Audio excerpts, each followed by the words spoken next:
Oke guys, assalamualaikum warahmatullahi wabarakatuh.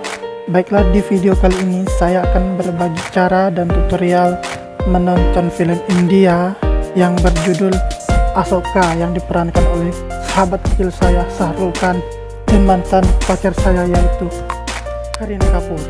Oke, nah langsung saja teman-teman ya, kita ke tutorialnya tanpa basa-basi. Nah yang pertama, kalian terlebih dahulu mendengarkan apa yang saya ucapkan di video ini agar kalian tidak gagal paham step by stepnya.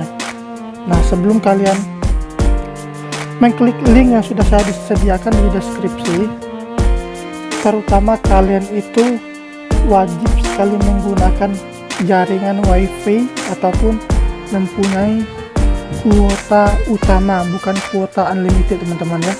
Nah jika kalian tidak menggunakan kuota utama ataupun jaringan wifi dan sinyal internet yang bagus, maka kalian akan gagal login ke situsnya teman-teman ya.